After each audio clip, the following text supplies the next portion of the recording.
इस क्वेश्चन में हमें दिया हुआ कि हाइड्रोजन परमाणु की लाइमन श्रेणी की प्रथम रेखा की तरंगदैर्घ्य एक हाइड्रोजन सदस्य परमाणु एक्स की बामर श्रेणी की द्वितीय रेखा की तरंगदैर्घ्य के बराबर है। यानी जो बामर श्रेणी दैर्घ्य है उसकी दूसरी रेखा की क्या है, बराबर। ठीक है, एक्स परमाणु की प्रथम दो स्तरों की ऊर्जाओं की गणना कीजिए। यानी प्रथम दो स्तर की जो ऊर्जा होगी उसकी गणना करनी है और इसका जो परमाणु का जो आयनन विभव भी ज्ञात कीजिए। ठीक है, यानी इसका आयनन विभव कितना होगा।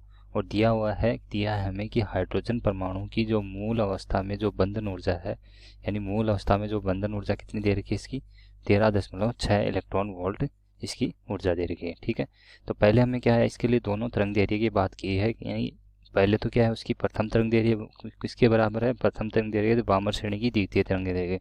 तो इसलिए हम यहाँ पे हम देखते हैं तो हाइड्रोजन सदस्य जो आयन या हाइड्रोजन सदस्य जो परमाणु होता है, अगर उसकी हाइड्रोजन की हम तरंगदैर्घ्य निकालते हैं तो उसके लिए जो हमारा सूत्र होता है वो क्या होता है, Z²R। ठीक है, Z²R एक बटा N1 स्क्वायर माइनस क्या होता है, 1/N2 का स्क्वायर। ठीक है, अब इसमें क्या है हमारे पहले बात करते हैं लाइमन श्रेणी के लिए। ठीक है, तो लाइमन श्रेणी कहाँ से स्टार्ट होती है, शुरुआत में पहली श्रेणी है ये, पहली श्रेणी जो कहाँ से स्टार्ट होगी N1, N बराबर तो N1 बराबर क्या होगा, इसमें 1 हो जाएगा। और जो दूसरी इसकी उच्च ऊर्जा स्तर है यानी इसकी जो उत्तेजित अवस्था है वो कितनी होती है, N2 बराबर 2 होती है। ठीक है, उसके बाद में कौन सी श्रेणी आती है, हमारी बामर श्रेणी। ठीक है, तो बामर श्रेणी के लिए क्या होता है यहाँ पे N1 बराबर तो क्या होता है 2 होता है। ठीक है, N1 बराबर क्या होता है हमारा 2, यानी ये जो इसकी निम्नतम ऊर्जा अवस्था होती है वो क्या होती है 2 होती है। और बाकी जितनी भी इसकी ऊर्जा अवस्थाएं होती हैं 3, 4, 5 यानी इनफाइनाइट तक सब क्या है, उच्च ऊर्जा स्तर होती है। अब यहाँ पे हमें क्या पूछा है कि बामर श्रेणी की दूसरी रेखा की द्वितीय रेखा की तरंगदैर्घ्य पूछा है। तो बामर श्रेणी की अगर द्वितीय की बात करेंगे तो पहले तो ये होगी, ठीक है 3 हो गई, और दूसरी क्या हो गई इसकी 4 हो गई। इसके लिए अगर यहाँ पे अगर देखना चाहेंगे तो बामर श्रेणी के लिए हमें N1 बराबर तो क्या हो गया 2 और N2 बराबर क्या हो जाएगा यहाँ से 4 हो जाएगा। ठीक है, अब ये मान हमें क्या है, दोनों की तरंगदैर्घ्य यहाँ पे एक तरह से इस दोनों मानों पे हमें क्या तरंगदैर्घ्य समान दे रही है। तो यहाँ पे ये मान हम पहले निकालते हैं, किसके लिए, पहले निकालते हैं हाइड्रोजन परमाणु के लिए, जो कि जिसकी लाइमन श्रेणी के लिए दे रखा है। तो मैंने लिखा है यहाँ पे 1/λ किसके लिए, हाइड्रोजन के लिए। ठीक है, 1/λ हाइड्रोजन बराबर क्या हो जाएगा, यहाँ से हाइड्रोजन में जेड का मान क्या हो जाएगा 1 हो जाएगा। इसका मतलब Z² बराबर तो क्या हुआ 1 R। आगे हम देखेंगे तो N1 का मान क्या है, इसमें 1 है, माइनस क्या हो जाएगा यहाँ पे N2 का मान 2 का स्क्वायर। ठीक है, 2 का स्क्वायर हो गया। अब यहाँ से अगर आगे इसको हल करते हैं तो 1/λ किसके लिए, हाइड्रोजन के लिए। ठीक है, हाइड्रोजन के लिए बराबर क्या हो जाएगा यहाँ से 1 माइनस 1/4। पहले इसको हल कर लेते हैं, यहाँ से 1 माइनस 1/4 करेंगे तो क्या हो जाएगा 3/4 R। ठीक है, ये तो आ गया हमारा किसके लिए, हाइड्रोजन के लिए आ गया। अब बात करते हैं किसके लिए, यहाँ पे दो हाइड्रोजन सदस्य एक्स परमाणु दिया हुआ है उसके लिए। तो हाइड्रोजन सदस्य अगर उसके लिए अगर बात करूँगा जो लैम्डा क्या हो जाएगा उसके लिए एक्स हो जाएगा। तो 1/λ बराबर हो जाएगा Z²R 1/2 का स्क्वायर माइनस क्या हो जाएगा यहाँ पे 1/4 का स्क्वायर। ठीक है, और इसको अगर आगे हल करते हैं तो Z² R और इसको हल करेंगे तो यहाँ से ये मान आ जाएगा 3/16 आ जाएगा। ठीक है, अब यहाँ पे हमें इस समीकरण में क्या दे रखा है एक तरह से, यानी जो लैम्डा हाइड्रोजन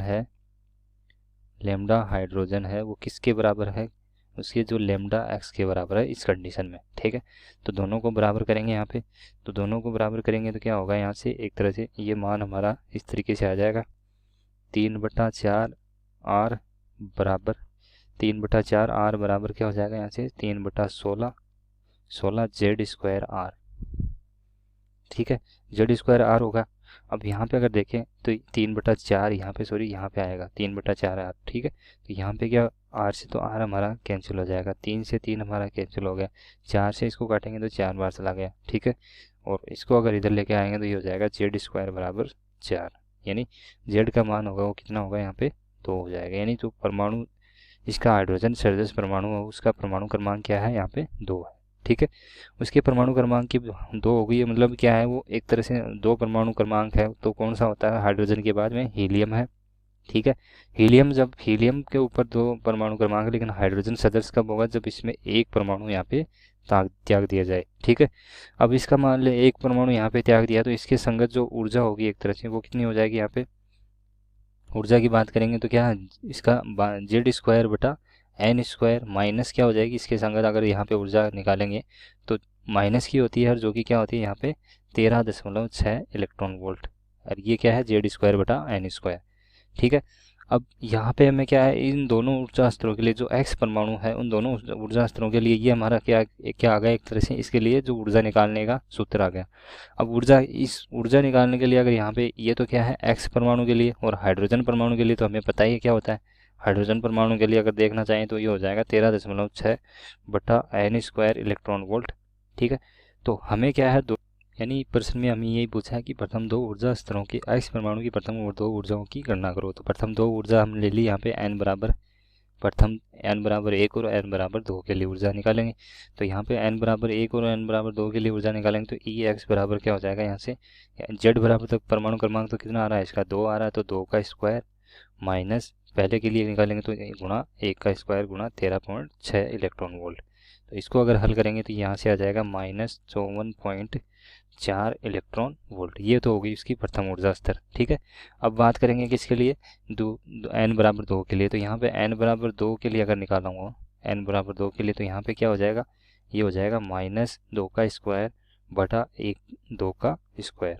ठीक है। तो 2 का स्क्वायर गुणा 2 का स्क्वायर, तो ये तो क्या हो जाएगा यहाँ पे कैंसिल, और जो इसका मतलब यहाँ पे बचेगा, जो क्या बचेगा 13.6 इलेक्ट्रॉन वोल्ट बच जाएगा। ठीक है। अब लास्ट में हमें क्या पूछा है, एक पूछा है कि इसकी आयनन ऊर्जा, इस परमाणु की जो आयनन विभव का मान होगा वो भी कितना होगा। तो यहाँ पे अगर बात करें आयनन विभव क्या होता है, किसी परमाणु को यानी निम्नतम ऊर्जा अवस्था से अनंत तक ले जाने में जो किया गया जितनी ऊर्जा की आवश्यकता हो, एक तरह से क्या होगा, एक तरह से उसकी आयनन विभव, उसके संगत आयनन ऊर्जा का मान होगा। आयनन विभव के संगत क्या हो जाएगा, उसका आयनन ऊर्जा का मान हो जाएगा। अब यहाँ पे अगर देखें तो पहले क्या है, n बराबर 1 के लिए जो x परमाणु है उसके लिए कितनी ऊर्जा की आवश्यकता होगी, यहाँ पे 54.4 इलेक्ट्रॉन वोल्ट। ठीक है। तो ये हमें पता है कि ऊर्जा को हम किसके द्वारा भी व्यक्त करते हैं, QV के द्वारा, यानी इलेक्ट्रॉन वोल्ट में होती है। ठीक है। और यहाँ पे अगर ये ऊर्जा हमें किस में दे रखी है, एक तरह से 54 इलेक्ट्रॉन वोल्ट, यानी इसको क्या है, इसको अगर बाहर करना है, यानी निम्नतम ऊर्जा से अनंत पे लेके जाना है, तो इसको कितनी ऊर्जा देनी पड़ेगी, 54.4 इलेक्ट्रॉन वोल्ट है, इलेक्ट्रॉन बनेगी। ठीक है। या 54.4 आएगा, सॉरी यहाँ पे। ठीक है। तो 54.4 इलेक्ट्रॉन वोल्ट ऊर्जा देनी पड़ेगी। तो इसके संगत जो यहाँ पे विभव का मान होगा वो क्या होगा, यहाँ पे इलेक्ट्रॉन से तो इलेक्ट्रॉन हमारा कैंसिल हो जाएगा, जो बचेगा क्या है यहाँ पे 54.4 वोल्ट। अगर यहाँ पे इतना विभव उसके ऊपर लगा दिया जाए तो क्या इलेक्ट्रॉन कहाँ चला जाएगा, इनफाइनाइट पे, अनंत पे चला जाएगा। ठीक है। तो इस तरीके से क्या है हम यहाँ पे प्रश्न को हल कर सकते हैं, जो कि क्या है, पहले तो हमें क्या पूछा, इसके लिए ये मान 54.4 इलेक्ट्रॉन वोल्ट। ठीक है। और इसमें जो रिलेशन आएगा यहाँ पे क्या है हमारा, एक तरह से ये रिलेशन आया। ठीक है।